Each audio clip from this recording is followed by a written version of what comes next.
Rebecca, you won't believe what I just heard. Hi, Mom. What's going on? You know that old hag, Mrs. Peterson, who lives down the street? She just opened her own restaurant. Can you imagine? She always wears the same ragged clothes every day. I bet she doesn't even have a closet. How did she get the money to start a restaurant? Something smells fishy here. Maybe she was involved in some shady business. I don't think that's so hard to believe. She's always had a passion for cooking. She used to make delicious dishes for the whole neighborhood whenever we had a block party. Patrick and I actually got her some flowers to congratulate her on her new venture. You did what? Why would you waste your money on that? You don't think it was a nice gesture? That place is doomed to fail. There's no point in throwing money away on flowers for a sinking ship. You should be more careful with your finances. I think it was worth it to support her dream. Oh, you're so gullible. You need to wake up and face reality. Do you have any idea how many people have tried to do what she did?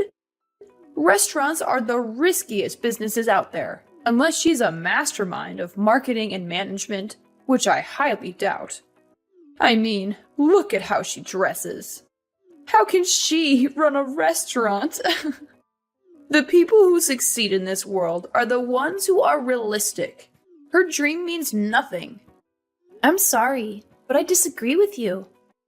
Of course you do. You've always been so stubborn and childish. You still live in a fantasy world. You think everything is sunshine and rainbows. Why do you say that? Because it's true. Patrick told me you still have this silly idea of becoming a baker someday. Is that why you're still working at that dusty old bakery? Yes, it's been my dream since I was little. Oh, there we go again. You and your dreams.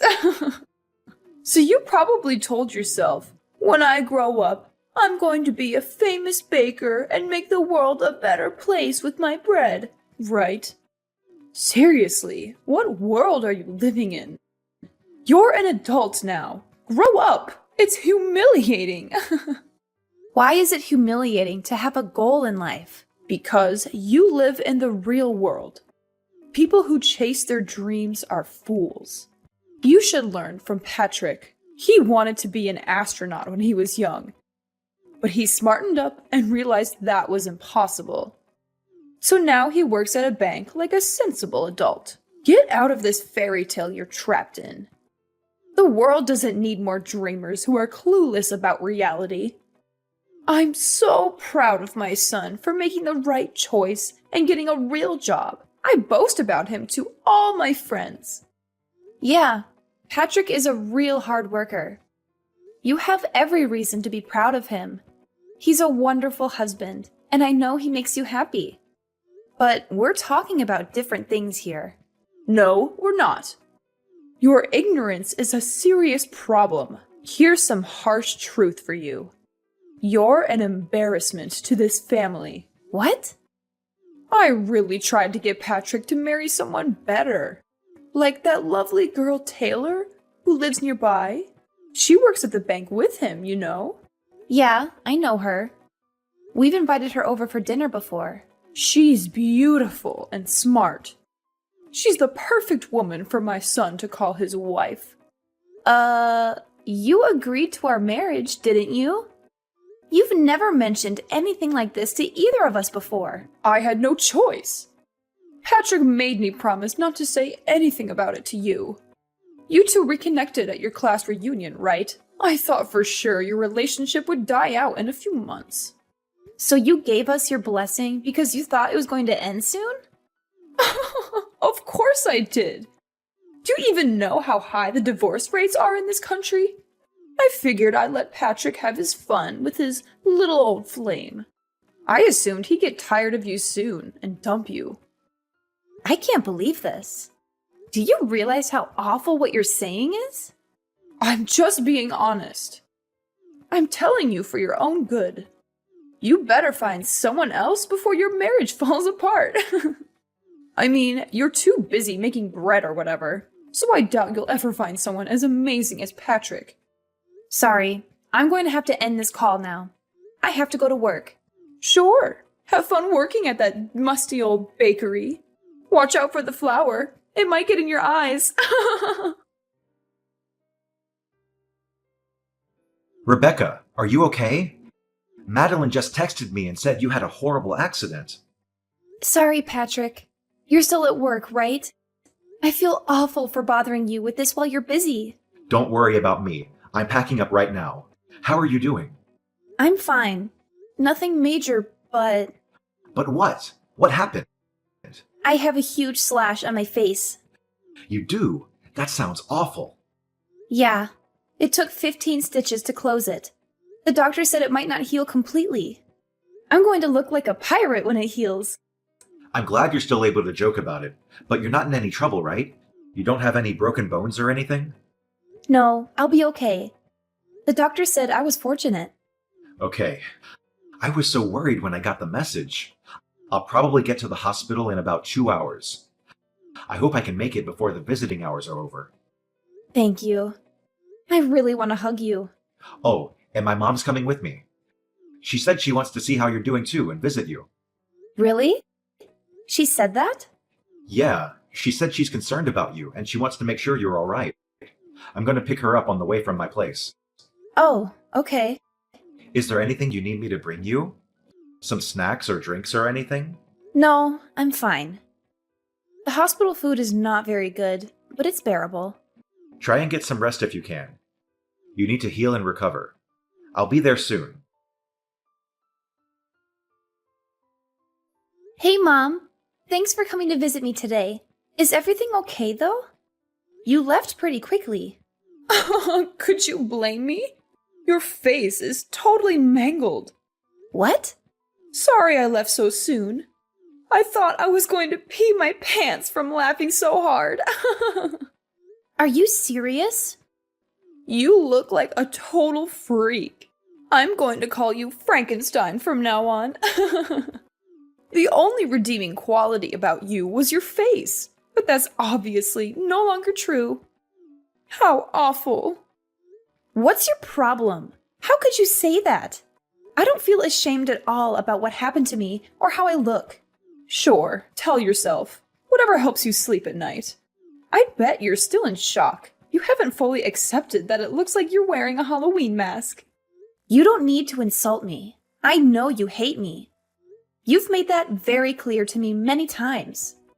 No matter how much you belittle me, I'm not going to divorce Patrick. Please get that thought out of your head. It doesn't matter what you think. I wonder what Patrick thinks about his new homely wife. He said he loves me and he's here for me. I'm not too sure about that. Didn't you see the look on his face when he saw you? It's only a matter of time before he kicks you to the curb. I don't think so. It's a fact. He was speechless when he saw you.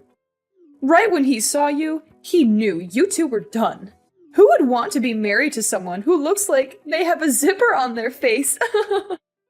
All right, I'm done having my fun. This is the perfect opportunity for you to get a grip on reality. Give up on trying to stay married to Patrick. Let him go. He needs to find someone beautiful with a good job. Someone like Taylor. Absolutely not. I'm not agreeing to a divorce, no matter what you say. You're feisty, aren't you? I get it. You're hanging on for dear life because you know no one else is going to want you. I don't care about that, though. I want you gone by the end of the month. If not for anything else, I just really don't want to see that disfigured face of yours. Shut your wretched mouth, you pathetic excuse for a human being. Excuse me? You're a complete and utter disgrace. Is that how you treat Rebecca when I'm not around? Patrick? Yeah, it's me. Oh my god! How? Aren't you home already? We both left at the same time. There was something I forgot to tell Rebecca, so I went back up to her room. I found her crying her eyes out. When I asked her what happened, she showed me her phone, She just went through a tragic accident, and that's how you speak to her? Don't you have a conscience? I couldn't help it. You know, I've always been brutally honest. Patrick, listen to me. You could do so much better than her, especially now, after her accident. What? You're the perfect man. You're handsome, smart, and you have a great job. Rebecca is so far beneath you. I mean, she didn't even go to college. No, she didn't. She went to culinary school instead, and now she's apprenticing with a really well-known baker. What's the problem? You can get any woman on the planet. Why would you stick with her? Taylor, for example. Taylor? I've always said you two would make a great couple. She seems like she'd be a much better wife than Rebecca. Wow, you were serious about that? Of course I was. Taylor's perfect for you. She's beautiful and she has a great career. She works at a bank like I do. It's not that special. Yes, it is. You've got to be really intelligent to work at a bank. You of all people should know that. I actually just had a great idea. Oh, great. What is it? I'm going to open up a nail salon. What? You're going to open a nail salon? It's an awesome idea, right? You have none of the qualifications to open, let alone run, a nail salon. There's no way you can open if you don't have the right licenses or certifications. I'll do all of that. But do you have any idea how much the startup costs are? It's in the hundreds of thousands. So I was thinking I could take out a loan from the bank you and your future new wife work at. Is that right? You have absolutely no experience running a business or working at a nail salon. There's no way any bank would give you a loan. Well, that's where you come in. If you and Taylor are in charge of giving me a loan, it'd be no problem. I'll be up and running in no time. You're out of your mind. I'll be the talk of the town. Everyone loves me as it is, so I know they'll all come in and get their nails done. Oh, and I'll even call that ratty old woman Mrs. Peterson in. Lord knows she needs all the help she can get to look presentable. Although it would take a miracle for that woman to look good. It's more for me to show her what a successful business looks like. What are you even talking about? What do you mean? None of that is going to happen. You can't just use people to get what you want. That includes me and Taylor. I don't know what's more insane, saying you're going to start a nail salon with absolutely no qualifications, or thinking I'm going to get remarried to my coworker. There's no way Taylor would say no to you. Don't be so modest. She's already, 35? She knows the clock is ticking.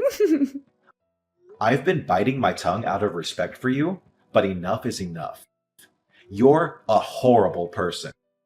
Through and through. Do you even have a soul? You abuse and use the people around you for your own personal gain. I haven't said anything that wasn't true. Don't try and pretend like you still love that hideous wife of yours. You don't have to hide how you feel for Mommy. She's not hideous at all. I love her, no matter how she looks. I was afraid you'd say that. I guess you're living in the same fantasy world as Rebecca. You leave me no choice but to talk about this with Taylor directly. Her mother and I are pretty close, you know. Once I talk with Taylor and her mother, I'm sure they'll see things my way. Go right ahead. Talk to Taylor if you're so confident that she'll listen to you. Or I could just hand her the phone. She's standing right next to me. She is? I'm not sure it would be a good idea, though. She's disgusted with how you've been talking about other people, especially to the person who saved her son's life. She has a son? But she lives alone. And who saved her son's life? Yeah, she got divorced a while ago. She has a son who lives with his father. Today, he came over to her house to see her. Rebecca ran into her and her son at the park today. While they were talking, her son ran out into the street and nearly got hit by a car. Rebecca ran out in the street and pushed him out of the way. That's how she got hurt. She was actually at the hospital when we were here, but she stepped out for a little bit. You left before you could see her. Hang on a second. Does that mean...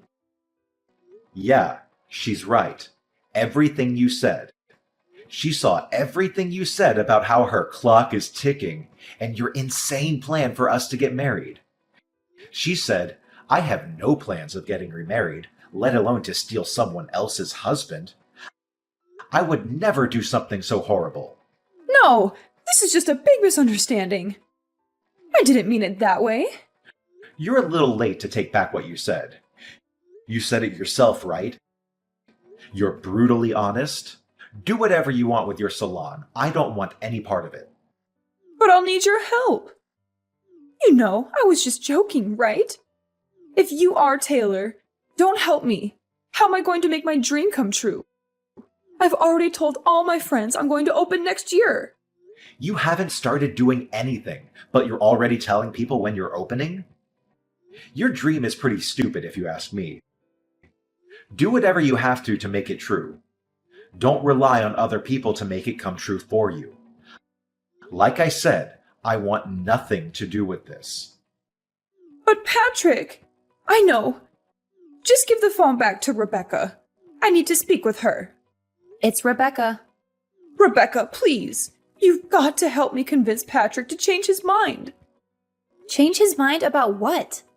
Oh, yeah, that's right. You mean change his mind about divorcing me so he can marry Taylor and they can both give you a sketchy loan so that you can open a nail salon? Did I get that right? Yes, please. He's not listening to me. You have a dream too, don't you? You should know more than anyone how important it is to make your dreams come true. If you really believe that, you help me get Patrick to give me the money I need. That's right. I do have a dream. A dream that you called stupid and a waste of time. I very clearly remember you saying people who chase their dreams are idiots. So what does that make you? I was just, You're the biggest hypocrite I've ever met. You insult me and call me stupid for having a dream. Then you whine and complain when you can't manipulate people to make yours work. Not to mention, you only want this salon for the popularity and to rub it in Mrs. Peterson's face. You have no idea what you're talking about. Sure, you may think my face is hideous, but you're hideous on the inside, and that's much worse. I'm not embarrassed about the way I look at all. I'm a strong, confident person. I'm not going to let this bring me down. The only thing I've ever been embarrassed about is having a mother-in-law that is spiteful and looks down on others. I'm so thankful that Patrick has decided to cut all ties with you. I don't need a soulless person like you in my life. What do you mean by cut ties? He wouldn't really do that, would he? Why don't we all take a deep breath and talk about this once we've calmed down? It's late. I'm sure you're exhausted from your horrific accident. Let's wait a few days, and then we can all sit down and talk it out like a family. I'll tell you all about my plans for my salon. Hang on a sec. Didn't you say you hated people who go on and on about their dreams? I couldn't care less about your empty dream. Maybe you should get a grip with reality. You're not a child anymore. And you haven't been for a very long time.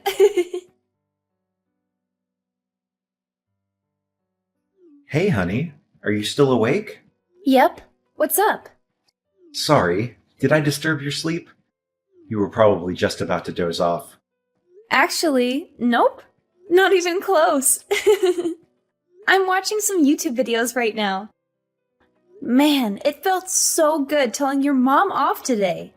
Yeah, I'm so sorry about the way she treated you. Why didn't you say anything sooner? Don't worry about that. It's not your fault. You had enough on your plate already, so I just sucked it up. But I should be the one saying sorry to you. I was too reckless, and now I have this huge scar on my face because of it. I'll wear a mask when we go out so people don't have to see your monster wife. You're not a monster. You're a hero. You saved a kid's life. If anything, I'm more impressed by you than ever before. Aw, well, thank you. I love you too. I wish I could have given my mom a piece of my mind face to face. I just drove to her house to yell at her, but ended up just sitting in my car and then turning back. Why? What happened? Promise you won't laugh at me? I pulled up to her house and sat for a bit to think about exactly what I was going to say to her. But all I could think about was you. You worked so hard to pursue your dream. You put your life on the line for a stranger. And you're such a loving wife. I got really emotional after that. I didn't have the courage to go and confront her. Really? You got emotional? You didn't even cry on our wedding day. I know. I just realized how blessed I am to have you as my wife, which makes me hate my mother even more for the way she treated you. It's fine. I'm a strong woman. I can take it. I'm so happy that you're my husband. I was afraid maybe you'd actually listen to your mom and dump me. Absolutely not.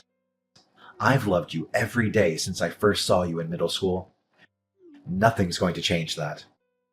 Aw, that's so cute. We have enough money saved up, don't we? It's time. Time for what? I remember you said you're ready to be your own boss. What are you talking about? I found a place near the beach for a steal. We just have to do some minor fixes on the inside, but it looks really cozy. The rent is super cheap, and the location is amazing. You've always said you wanted to open a bakery by the sea, didn't you? What? Are you serious? How long have you been looking for places? But by the beach? We live in the city. The nearest beach is like 3 hours away. If I opened up my own bakery, you'd have to quit your job. I know, and I'm totally fine with that. That was never my dream job anyway. I only took that job because the salary was crazy good. I wanted to make money fast and get out of there. What matters more is making your dream come true. Are you sure? Like, really, really sure? I always respected your love for baking. Ever since you told me all those years ago, I loved that you never gave up on your dream, even when we met again at the class reunion. I've worked so hard to help you make it possible. You're an amazing person, Rebecca. I love you. Oh my God! You're making me tear up right now. Thank you so much. You won't be disappointed. I know you won't. It's not just your dream anymore. It's our dream. A few months later, Patrick and I moved into our new house near the ocean so I could open my own bakery. I thought it would be a tough start, but thanks to Patrick's help, things have been going better than I ever hoped for. We have loyal customers every day, and we can hardly keep up with the supply. Everything we make sells out in a flash. Speaking of happy news, Taylor and her husband came all the way out here to see us. They told us they had a heart-to-heart and decided to try and make things work between them, mostly for their son's benefit. And then there's Patrick's mother. She went around boasting to all her friends about the salon she was going to open. She actually did start studying to get the minimum qualifications, but she was turned down by every bank she asked for a loan. To make matters worse, it wasn't just her salon flop that people heard about. Word got around about how terribly she treated me and her insane plans for her son.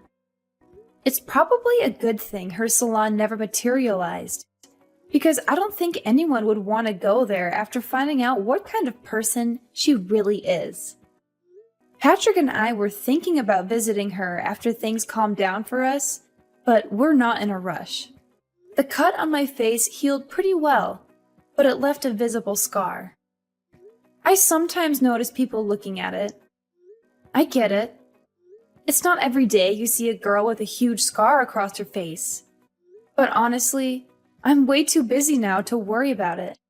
Besides, I'm not going to let it bring me down. Plus, Patrick always tells me every hero has a scar.